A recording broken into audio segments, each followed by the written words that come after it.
Hello everyone, आज हम बात करेंगे क्लास 12 चैप्टर 3 जो मैट्रिसेस है एक्सरसाइज 3.1 का क्वेश्चन नंबर 7 के बारे में। क्वेश्चन क्या है? Find the value of a b c and d from the equation. आपका इक्वेशन है a minus b 2a plus c 2a minus b 3c plus d, यानी ये 2/2 ऑर्डर का मैट्रिक्स है और इसका जो वैल्यू है वो LHS जो है RHS के बराबर है। बट यहाँ पे रिलेशन दिया हुआ है a और b का डिफरेंस है -1, तो हमको फाइंड करना a b c और d।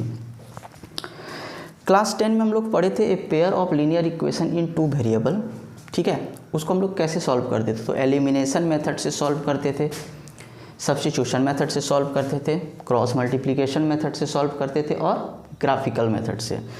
तो हमें यहाँ उतना मेथड नहीं सीखना, यहाँ तो क्वेश्चन मैट्रिक्स का हमको वैल्यू फाइंड करना ए बी और सी, जो कि जो एलिमेंट है वहाँ ए और बी सी और डी कैसे फाइंड करेंगे। तो सिंपल है सॉल्यूशन। देखिए, अगर हम कंपेयर करें तो ए माइनस बी अगर हम कंपेयर करते हैं, ठीक है, ऑन कंपेयरिंग बोथ साइड्स, ठीक है, तो a माइनस बी का जो आपका वैल्यू है वो है -1 और 2a माइनस बी का जो वैल्यू है वो है 0। इसको मान लेते हैं इक्वेशन 1 और इसको मान लेते हैं इक्वेशन 2। ओके, अब देखिए फ्रॉम इक्वेशन 2 से क्या हम लोग 2a को अगर इस माइनस बी को उधर ले जाएं तो 2a इक्वल टू हो जाएगा b।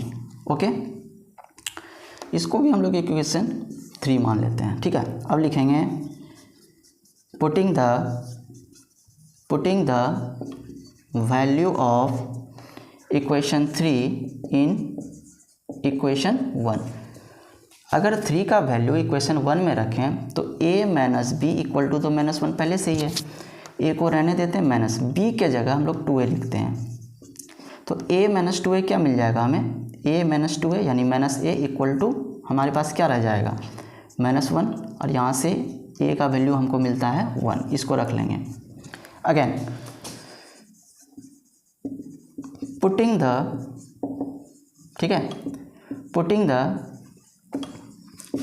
Value of a in equation, किसी भी इक्वेशन पे हम लोग पुट करेंगे तो वैल्यू मिल जाएगा, लेकिन यहाँ पर देखिए इक्वेशन 3 क्या है?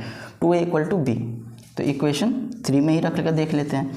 तो 2a इक्वल टू हमारा b है और जबकि a का वैल्यू हमको पहले मिल चुका है कितना? 1, तो 2 × 1 इक्वल टू b, तो यहाँ से b का वैल्यू 2 हो गया, तो a भी पता चल गया और b भी पता चल गया, ठीक है। ध्यान से देखिए, अब हमको चाहिए c और d, तो रिलेशन हमको pair of linear equation in 2 variable में। देखिए ये जो 2a प्लस c है उसका वैल्यू कितना है? गिवन, कंपेयर करते हैं अगर, फिर ऑन कंपेयरिंग तो 2a प्लस c कितना है? 5 है, इसको इक्वेशन 4 मान लेते हैं। और या फिर नहीं, हम इसको नहीं भी लिखेंगे तो कोई फ़र्क नहीं पड़ता है। अगर 2a plus c equal to 5 है तो 2 इंटू a के जगह अगर 1 रख दें प्लस c इक्वल टू 5, तो 2 प्लस c इक्वल टू 5, यहाँ से c का वैल्यू हो जाएगा 5 में 2 माइनस होगा, ठीक है, तो c का वैल्यू हो गया 3, हमें c भी पता चल गया। अगेन ऑन कंपेयरिंग, फिर से अगर हम कंपेयर करते हैं कौन से वाले को? इसको, तो आपका 3c प्लस d कितना है? 13 है, और 3c का वैल्यू 3 मिल गया है और plus d equal to 13, 3 3 9 plus d equal to 13, d equal to 9 को अगर माइनस करते हैं 13 में तो 13 माइनस 9, तो यहाँ से d का वैल्यू मिलता है 4। अब आप देखिए फ्रॉम एबव वी गेट, हमें क्या मिला? वैल्यू ऑफ a कितना मिला? 1, b कितना मिल गया आपको? 2, ठीक है, c कितना मिल गया? 3 और d कितना मिल गया? 4। तो यही आपका क्वेश्चन नंबर 7 का जो है सॉल्यूशन है, ठीक है। तो नेक्स्ट वीडियो में हम लोग नेक्स्ट क्वेश्चन के सॉल्यूशन के साथ मिलेंगे। Thanks for watching.